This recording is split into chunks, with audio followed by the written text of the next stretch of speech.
All right, let's talk about the Bahrain Grand Prix, which takes place over 57 laps at the Bahrain International Circuit in Sakir. Tim has been there. I have. Tim Hauraney is Tim Racing. Haven't. Okay? We're ready to go. Well done. Thank you. Okay. Has no one ever used that before, by the way? No. Oh, that's incredible. That's incredible. I was thinking about that in the shower this morning. I'm going, let's go Tim Racing. It's lights out and away we Tim race. Okay, you need to explain to everybody. This is my first time on the track. Yeah, so Tim has not tried this track. We're going at this cold, which is great. Very cold. Always love when we do this. And it's going to be kind of a fun one because, listen, I got my McLaren here. Tim's got his McLaren car. It's fun. It's exciting. And really what we're trying to do here, Tim is trying to put on the best lap he possibly can. And by the way, a couple weeks ago, you did pretty well. People were saying, Tim's lap was comparable to Max Verstappen's at, I think, China, which was pretty good, man. I had Liam Lawson. Oh, yeah, you were racing as Liam Lawson. Yeah. So listen, the circuit is 5.4 kilometers with 15 corners and 3 DRS zones, all of which Tim will miss because he has not practiced. The track record, Tim, set in 2005 by whom, do you think? Michael Schumacher. Okay, good one. Pedro De La Rosa. God. In a McLaren. Yes. Okay. Last year, Max Verstappen dominated the entire Grand Prix weekend, taking pole position, leading every lap of the race, and claiming fastest lap because he's amazing. He's amazing, and also that car to start the year was unstoppable, right? Yeah. It was a while before McLaren caught up. Since 2004, when Bahrain joined the F1 calendar, Lewis Hamilton leads all drivers with 5 Grand Prix victories, and Ferrari leads with leads the constructors with 7 constructors victories. What was Max's lead advantage? Was it like 30? It was 30 huge. seconds Yeah, or something? I can look that up. So Bahrain F1 race. This must be painful for people to watch. I don't I'm think it literally is. just locking up, flying past apexes, going off. Okay, so who came second in last year's race, Tim? Oh my God. Second was Charles Leclerc? No. Leclerc was fourth. No, Carlos was Sergio. Yes. Damn. That's a good memory you've got there. And I think Carlos was third. So Max beat right? Sergio by 22.5 seconds. Okay. And then Carlos Sainz was 25 seconds off the pace. Leclerc was 39 seconds off the pace. And in fifth, George Russell was 46 seconds off the pace. That's how dominant it was. Wait, how far was George off the pace? 46 seconds.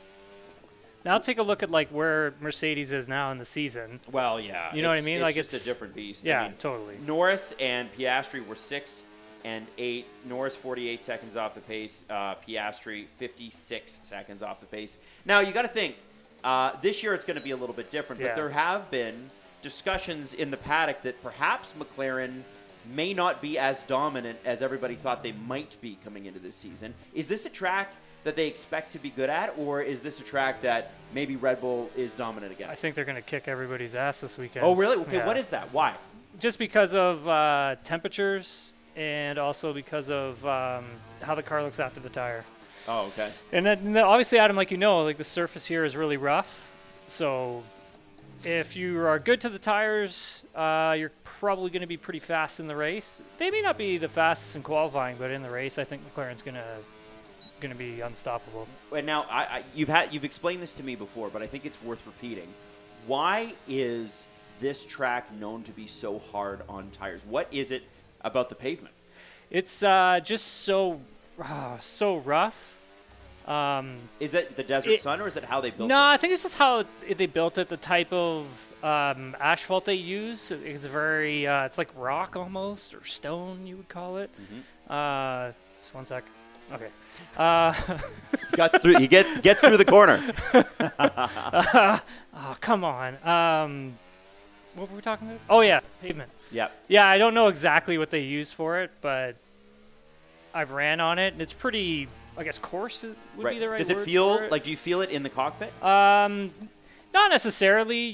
The tires are going to feel it, right? They're just going to get absolutely shredded. Mm-hmm. Of course. How am I 2 seconds off. Well, that's what everybody asked with Max last year, only they were 20 seconds off or more. God, this is embarrassing. It is going to be, it is interesting, right? Because this is round 4 already. We're already like 2 or 3 rounds away from Miami, which is just nuts to think. That to me, Miami's a marker of like the first part of the season, right? You look at Miami and you go, okay, that's the first sort of real piece of, okay, now we can get a sense of teams over the course of many races. Here's how they look. So we're about halfway through the first third, if that makes any sense. And I'm wondering what teams might be sweating a track like this, do you think? I think Ferrari might be. Yeah? I'll be interested to see how Ferrari does, Adam. I mean, we'll probably touch on this in the podcast because obviously we're recording this before we do the pod. But I honestly think, like, this could be a pretty good telltale of maybe where Ferrari is at the current moment, simply because they do so much testing here. Yep. So I think Ferrari will be interesting to see what they can do here. I think Mercedes as well, because of how they used to do in the hotter climates last season, and this year was kind of supposed to be like they've gotten that under control, and they're and for anybody that doesn't know, they did better in cooler temperatures, right? Like like Silverstone, season. they won, right? That's so. And the and reason that was a cold race. I was there for that. Yes. That was a cold race. So what do you have to do to get something like that under control for a team like Mercedes? There's so much, Adam. Like different type of floor. I mean, the whole DNA of their car has changed, right? It's just totally different. So, I mean, there's a lot that goes into it. Obviously, I'm not an engineer. But I think for them, the main thing is if they can get a handle on that. It also sets them up better for next year, too, and the new regulation and all that kind of good stuff. So. Right. What do you tell? I mean, you're racing this track, like, first time on the simulator. Obviously, you've run it before in person, but what do you tell, or what do you do for a rookie like a Kimi Antonelli, a Jack Doohan? Oh, my God. A little bit of frustration. What do you tell rookie drivers on a track like this? How can they take this? How can they handle this? I think they already did their preseason testing on it, so I don't like. This is a track that the rookies should be good at because they do so much running on it. Like even when they're in Formula 2, and there goes that lap disaster. They do so much running on it in junior formulas that. I mean, when you get to this track, you should know it fairly well. I mean, like Suzuka, China, those are different, right? Because they don't necessarily run there. So, now, as a driver, and I know you're going through a chicane, so I'm going to tap dance a little bit here. Thank you. So, there are obviously different styles of racing and different climates and that sort of thing. What is it like to do a night race? It can be challenging if the lights aren't bright enough, but here it's... I mean, the lights are so bright; it's almost like daytime. Like it's when you're out on the track, you can see everything.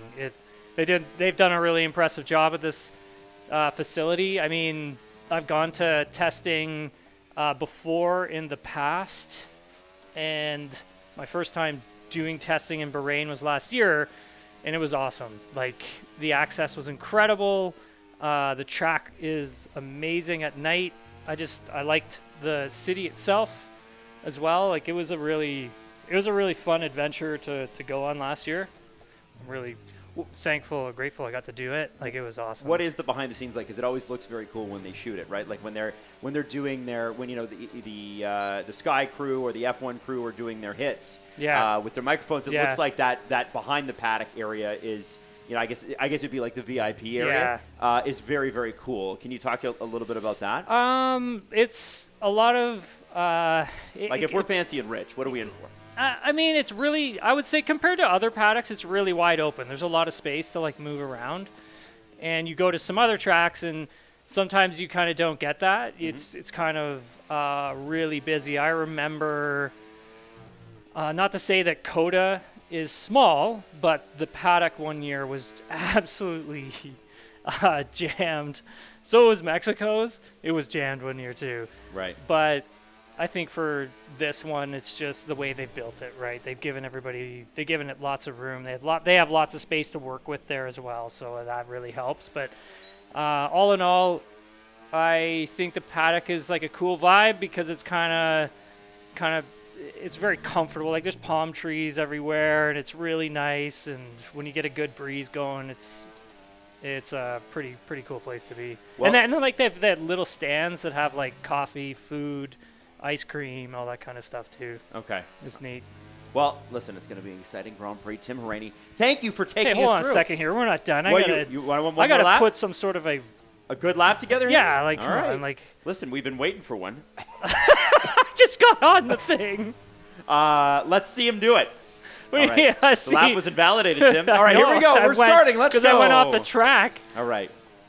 I think the rules in this game are way too harsh sometimes. Well, yeah, I agree because they're a computer, right? They're not a human being kind But- of looking at it and going, well. By the way, I don't know who sets these personal bests in Ferrari. Is Jesse just jumping on this thing? No, I don't know who this is. Yeah, like who is this? Every track we got a personal best. Like, Jesse's who is like, this person? Jesse's like shaking his head. He's like, no, it's not him. Like, it's not me.